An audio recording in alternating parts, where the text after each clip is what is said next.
Gambit! Sino dito naglalaro ng Roblox? Siya pala may-ari ng Roblox? Siya pala gumawa ng Roblox? Grabe, no? Manatino! Panis!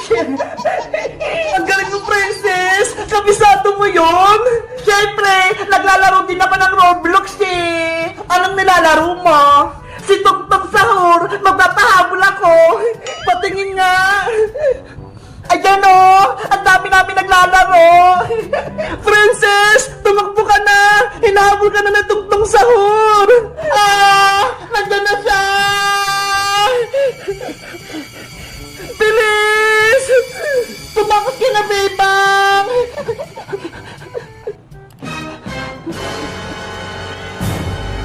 Ay! Talo ako! Nahuli ako ni Tugtog Sahur! Hindi ka naman pala marunong yan eh! Iska! Princess! Tama na yan! Tapusin nyo na yung assignment nyo! Wait lang naman, Bebang! Naglalaro pa ako ng Roblox! Bala ka nga, Princess! Hindi ka na naman makakagawa ng assignment mo! Ako bahala, Bebang! Mabilis lang yung assignment natin! Nandiyan ako, Bebang! Gagawa na rin ako ng assignment ko! Ano ba yung sasagutan natin, Bebang? Yung sa Science Iska, activity number 2. Okay, gagawa din ako.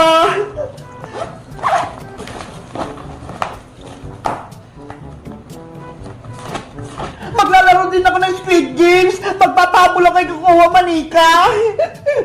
Ayan, papasok na kami sa laro. Nandito sa Pink Soldier. Kung ako sa'yo, Princess, unahin mo na yung assignment mo, hindi yung paglalaro. Ngayon lang naman to, Bebang eh. Di ba nga, wala akong cellphone, ayaw kong bilhan ni nanay, kaya wala akong Roblox sa bahay.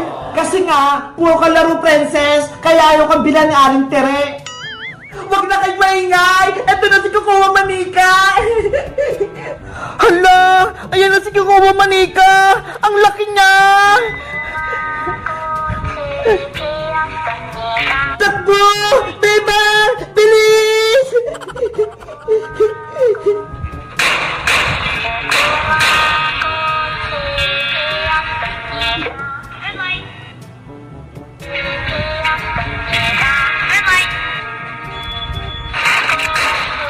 Ay! Natalaw ko! Ano ba yan? Gumalaw kasi ako eh! Ay naku si Princess! Inuuna pa talaga yung cellphone bago gawin yung assignment niya. Kaya nga eh, kaya laging mababa yung grades niya. Ayan! Nasagutan ko na itong assignment ko! Ang bilis mo naman, Bebang! Number 4 pa nga lang ako! Ay wait! May merienda pala tayo! Ano? May merienda? Nasaan? Si Princess talaga? Nakarinig lang ng merienda? Tumayo agad! Bebang! Kunin mo na yung merienda natin! Okay! Wait lang! Kukunin ko sa oven! Ito na yung burger natin! Mainit-init pa! Wow! Burger! Iska! Ito sa'yo! Thank you, Bebang! At ito naman sa akin! Bebang! Bigyan mo din ako! As! Gumawa ka muna ng assignment ng Princess para bigyan kita nitong burger! Ano ba yan? Ang damot naman! Sabi ni nanay, bibigyan ko lang doon ng merienda yung gumawa ng assignment, kaya hindi kita bibigyan. Sige na nga, gagawa lang din ako ng assignment ko.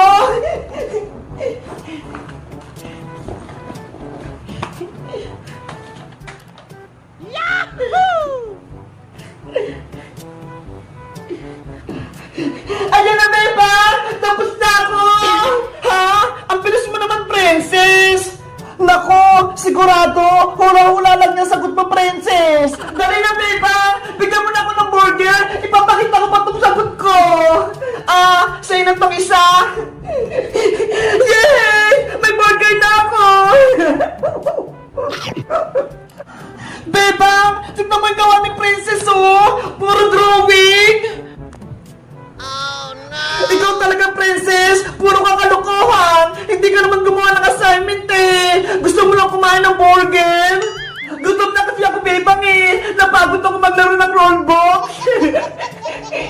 guys, anong inuuna nyo? Maglaro ng cellphone o magawa ng assignment? Mag-comment lang kayo. Bye-bye! Nay! Antay niyo po ako! Gusto ko rin sumama sa palengke! Wag na, princess! Nagmamadali ako! Sige na po, Nay! Isama niyo na ako! Please! Hay nako! Magpapabili ka lang sa akin ng pagkain eh! Kukulutin mo lang ako! Hindi naman po eh! Gusto ko lang pumunta ng palengke! Para mamasyal! Ah sige! Gusto mo talaga pumunta ng palengke? Ikaw na lang pumunta mag-isa doon! Bumili ka ng isang buko para gamit yung buko salad sa Pasko. Ano ba yan si nanay? Inutusan pa ako. Diba? Gusto mong pumunta ng palengke? O ito pera, bumili ka ng buko. Ano ba yan? 50 pesos lang? Walang sukli. Bilisan mo bumili. Antayin kita sa bahay. Opo. Si nanay naman eh. Gusto ko lang naman sumama sa palengke. Pero ako pa yung natusan pumunta bumili ng buko. Bumili na kayo ng buko. Matamis to. Gawin yung buko salad sa Pasko. Ay si Bebang, nagtitinda ng buko. Sa kanya na lang ako bibili. Bebang! Princess, saan ka pupunta? Pinabibila ko ng buko ni nanay sa palengke. Mabuti na lang nakita kita. Tama-tama. Bili mo na tong paninda kong buko, princess. Magkano yung isang buko, Bebang? 40 pesos lang isa. Ay, ang mura naman. May sukli pa akong 10 pesos. Sige, Bebang, pabili ako ng isa. Okay, eto princess, oh. Ang bigat! Eto bayad ko, Bebang, oh. Eto naman yung sukli mo, princess, oh. Ayos! May 10 pa ako! Ibibili ko na lang ito ng pagkain sa tindahan! Aalis na ako, Bebang! Salamat, princess! Ayun yung tindahan ni Aling Sonia! Bibili na ako! Buko, dito ka lang, ha! Antayin mo ako! Aling Sonia! Pabili po ako! Oh, no! Salamat po! Ito pa yung bayad ko! Kakain na ako!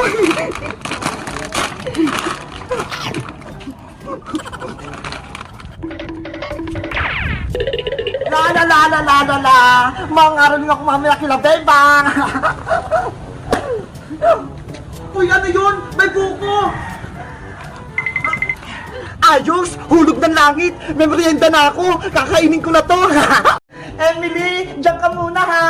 Magpapaalam na ako kay nanay kung pwede kang tumira dito sa bahay. Sana po, papayag si Aling Sitang at si Pepang. Huwag kang mag-alala, panigurado, papayag yun si nanay. Salamat, Ate Pepang, tinutulungan mo ako laki. Ang pait-pait mo talaga. Wala yun. Wait, pupunta na ako kay nanay. Nay! Ano yan, Pepang? Nay, may sasabihin po ako. Sana okay lang sa inyo. Ano nga yun? Sabihin mo na at ako'y matutulog na. Eh kasi... Pwede po bang dito na lang tumira si Emily, Nay? Pwede po bang dito na lang siya matutulog sa bahay natin? Anong sabi mo, Bebang? Mag-aalaga ka ng bata? Dito pa sa bahay? Opo, ayun po si Emily na yun. Hello po, Aling Sitang. Diyos me, yun naman, Bebang. Saan mo naman napulot yung bata na yan? Baka hinahanap pa ng magulang niya? Matagal ko na pong kaibigan si Emily, Nay. Tsaka, ulila na po siya. Wala na po siyang magulang. Wala na siyang matitirahan. Bebang, hirap na hirap nga tayo ngayon. Wala tayong pera. Wala tayong ipapakain kay Emily. Hindi natin siya kayang alagaan. Sa iba mo na lang siya ipaalaga. Pero Nay, wala na pong mapupuntahan si Emily. Wala na siyang kamag-anak. Wala na po siyang nanay. Wala na rin po siyang tatay. Kaya kung pwede, gugupin na lang po natin si Emily. Hindi pwede, Bebang. Huwag mo akong bigyan ng problema. Yare, ayaw ata sa akin ni Aling Sitang. Please, Nay, kahit saglit lang. Dito na muna tumira si Emily. Pag sinabi kong ayoko, ayoko. Palpasin mo na sa Emily. Nay! Ate Pepang, ano pong sinabi ni Aling Sitang? Umayag po ba siya? Emily, ayaw ni nanay na dito ka tumira sa amin. Sana ako matutulog, Ate Bebang. Nabahan na yung bahay namin. Huwag kang mag-alala, Emily. Hindi kita pababayaan. May naisip akong paraan. Ano pong gagawin natin, Ate Bebang? Ayaw sa akin ni Aling Sitang. Kahit ayaw sa'yo ni Nanay, dito pa rin kita patutulugin sa bahay. Eh paano ko? Nakikita tayo ng nanay mo. Meron akong baybayad dun sa may taas. Dun kita patutulugin. Talaga, Ate Bebang? Tara, umakyat tayo para makita mo. Yay! Huwag kang maingi, Emily. Baka marinig ka ni Nanay. Oopsie! Akyat na tayo.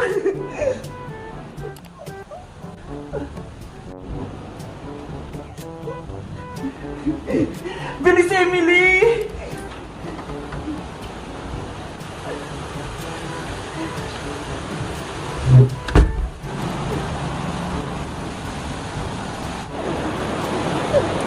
Ano kayang itsura ng tutulugan ko? Charot! Dito ka matutulog, Emily, sa aking baybayan. Wow! Ang ganda! Ang laki pa! Habang wala ka pang bahay, dito ka muna tumira. Bilis! Pumasok ka na sa loob! Okay pa! Ay! Ang lambot-lambot na pupuan! Tapos may mga stop toys pa! Ano? Nagustuhan mo ba yung baybayan mo, Emily? Opo, Ate Bebang! Ang ganda-ganda! Maluwag! Ang sarap-sarap matulog siguro dito! Pero, sikreto lang to. Huwag kang maingay para hindi tayo mamuking ni Nanay. Sige po, Ate Bebang. Hindi po ako mag-ingay dito. Mamaya, tatalang kita ng pagkain. Diyan tayo maghahapunan. Yay! Magbabaybayan kami, Ate Bebang. Ang saya-saya ko talaga. Anong ingay narinig ko sa taas? Bebang! Yari! Narinig ka ni Nanay. Naku! Lagod! Bebang! Ang ginagawa mo niya sa taas? Nandiyan na po ako, Nay! Pababa na po ako! Emily, dyan ka lang, ha? Sana hindi kami mabuking nga ng sitang. Guys, sa tingin nyo, tama ba yung ginawa ko? Patutulogin ko si Emily sa taas ng bahay? Magagalit kaya si Nanay? Mag-comment lang kayo para sa part 3. Bye-bye!